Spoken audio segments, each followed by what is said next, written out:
Nous sommes en train d'assister au dernier match de Kylian Mbappé en Ligue 1 et précisément au PSG. Et ça fait quand même mal au cœur. On s'est habitué au kick. En tout cas, j'espérais qu'il devait rester ici depuis pendant encore de très longues années. Malgré tout ce qui se passe avec le Real, je me disais que je me suis toujours dit au fond de moi à la fin, peut-être que d'une manière ou d'une autre, il va finir par oublier le Real et prendre le pari pour toujours. Mais finalement, c'est pas ce qui va se faire, comme vous le savez déjà. Donc, c'est très beau de le voir. Ça fait toujours plaisir de le voir sur le terrain. Et là, une fois de plus, il est décisif. Il provoque le penalty et il le termine. Donc, déjà, par rapport à son implication dans le jeu, ça, je crois pas. Je pense que personne n'en doutait. En tout cas, le connaissant, il aime les stats. Il aime toujours faire la différence. Donc, même s'il est sur le départ, moi, je savais déjà que si jamais il rentre sur le terrain, il va donner le meilleur de sa personne pour vraiment être au top niveau. Donc, pour moi, ça, c'est pas un problème. Je m'attendais à un truc de ce genre. Maintenant, par rapport à ce match déjà contre Nantes, qu'est-ce qu'il faut dire? Le premier point important, c'est que le PSG prend 14 points sur Nice. Vraiment 14 points. C'était un match assez important parce que je crois que Nice s'est écroulé face à Lyon, je pense. En tout cas, je n'ai pas vu le match de Nice, mais je sais que Nice a perdu. Et donc, ce qui a permis au PSG d'avoir 3 points de plus par rapport à Nice. Donc, on est passé à 14 points lors de la 22e journée. À vrai dire, il n'y a pratiquement plus d'adversité jusqu'à la fin du championnat. Donc là, le PSG est pratiquement champion. On n'en doutait pas déjà, mais ce qui est très bien parce que lorsqu'il y a énormément de points par rapport à l'adversaire, ça permet au coach de faire ce genre de classement. Vous l'avez certainement vu aujourd'hui, il y a pas mal de joueurs qui n'ont pas été titularisés. Là, je parle précisément de Mbappé, de Ousmane Dembélé. Ces joueurs-là ont par exemple ont vraiment tiré le banc de touche et ensuite ils ont été... Donc, à la place de ces joueurs-là, on a mis Lee, par exemple, on a mis Kolo Muani. Ensuite, ces joueurs seront remplacés, bien évidemment. Et Barcola aussi était titulaire. Ils ont été remplacés par Ousmane, par Mbappé, par Ramos. Donc, ça fait toujours plaisir. Et là, j'ai écouté carrément le journaliste de Canal qui disait que l'équipe devient cohérente. Et c'est totalement vrai. En fait, à l'exception un peu de Mbappé qui est, on va dire, hors norme par rapport à ces joueurs, tu te rends compte que la majeure partie de ces joueurs, ils sont un peu dans, on va dire, les niveaux, il n'y a pas vraiment un immense fossé entre ces joueurs-là. C'est vrai, en fait, je dirais peut-être que Dembélé est beaucoup plus au-dessus et c'est Dembélé qui se rapproche peut-être le plus de Mbappé. Et si Dembélé était capable de scorer par lui-même, en gros terminer des actions par lui-même, il serait évident, en tout cas que Dembélé également ne devait pas avoir sa place dans ce groupe dont je suis en train de parler, mais étant donné qu'il a encore du mal à finaliser ses actions, donc je vais inclure Dembélé dans ce groupe-là, on se rend compte que à chaque poste, on peut remplacer un joueur par un autre qui est pratiquement son équivalent. Ok, ça ne veut pas dire que les 22 joueurs aujourd'hui du Paris Saint-Germain sont comparables à ceux de City, mais au moins il y a une cohérence par rapport au niveau. Ok, le niveau est pratiquement le même. Il faudrait juste que cette équipe puisse être davantage plus dangereuse ou, s'il faut le dire, en fait, j'ai l'impression que j'aime les équipes qui ont du mal à marquer. Non mais sans blague, je vous le dis. Lorsqu'il s'agit du Real, en fait, le Real avec une action peut te faire un but. En 3 actions, un but. Ok, le réalisme du Real est juste bluffant. C'est vraiment épatant. Je ne sais même pas quoi dire. Mais du côté du Paris Saint-Germain ou encore du Barça, ça donne des mots de tête. Aujourd'hui, par exemple, je regardais la statistique. Le PSG avait réalisé 12 tirs. Je répète, 12 tirs. Je vais retrouver les stats. Seulement 2 cadrés. Et les 2 cadrés, c'est un penalty, donc un tir au but et le premier but. Donc, pour vous dire de quelle manière, le reste des tirs ne visaient vraiment pas le poteau. J'ai l'impression que ces gars-là visent les supporters. Il faut vraiment qu'ils nous disent la vérité. Ils ont certainement des ennemis dans des gradins et ce sont des supporters qu'ils visent. Ce ne sont pas les gardiens, ce n'est pas du tout la cage. Donc, 12 tirs. Tandis que du côté de Nantes, vraiment Nantes qui a fait une meilleure seconde période.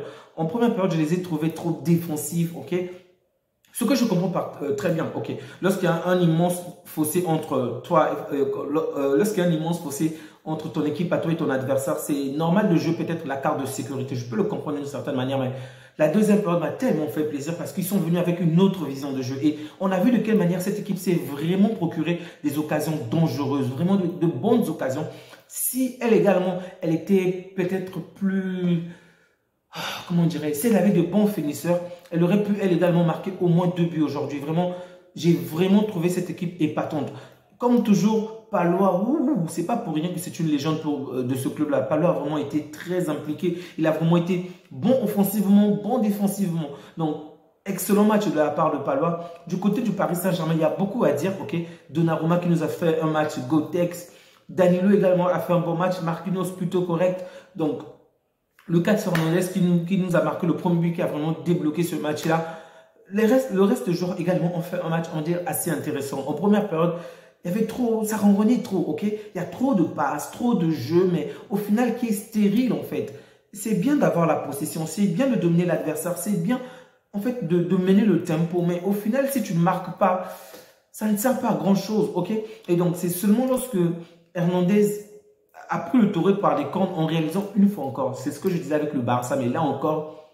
Et en fait, c'est tellement simple avec les équipes qui ont du mal à passer.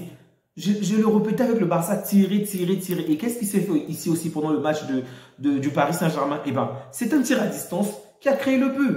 C'est aussi simple. Lorsque vous réalisez tout le temps les jeux de passe, l'adversaire a tendance à bloquer sa défense, à mettre énormément de joueurs devant la surface adverse. Donc, puisque vous n'arrivez pas à dribbler les joueurs, vous n'arrivez pas à réaliser des passes jusqu'à se retrouver en face du gardien, mais tirez, tirez, tirez. Les poteaux au football sont immenses. Ce n'est pas comme, je sais pas moi, un sport comme le basket où le panier est tellement petit que c'est pas facile à marquer. Et même là, on voit des joueurs faire des 3 points depuis leur camp. Donc, tirer à distance, ça marche.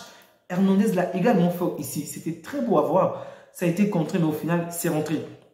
Kylian Mbappé qui entre, qui provoque un penalty et qui le termine encore. Vraiment, c'était un match vraiment intéressant, surtout en deuxième période. En première période, c'était un peu saoulant avec les jeux de passe. C'était un peu saoulant sur le fait qu'il y avait des actions, mais c'était pas assez mordant. Mais en deuxième période, ça a vraiment chamboulé. Il y a eu de très bonnes combinaisons. J'ai juste hâte de voir cette équipe sans Kylian Mbappé. Vraiment, est-ce que le PSG devait préserver ce score jusqu'à la fin sans Kylian? Je précise, Donnarumma a réalisé des arrêts vraiment exceptionnels. J'ignore si c'est le fait qu'il a fallu perdre sa place face à Tenia, mais en tout cas, il a fait des arrêts vraiment décisifs aujourd'hui. Bravo à lui.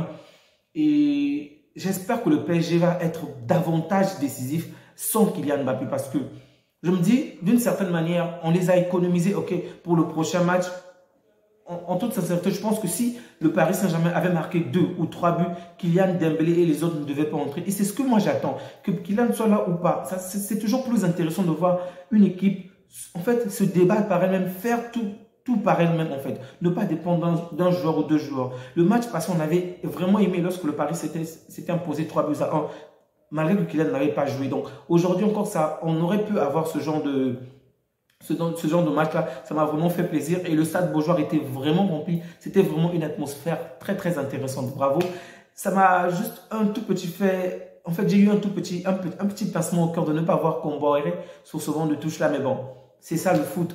Donc, très beau match. Bravo à Luis Enrique. J'attends pour voir la suite. Et vraiment, comment dirais-je, les supporters ont eu une bonne attitude face à Mbappé. Ils n'ont pas crié dessus, ils n'ont pas hué, ils n'ont pas fait quoi que ce soit. En tout cas, pour l'instant, tant que tout va bien, ok, il n'y a pas de problème.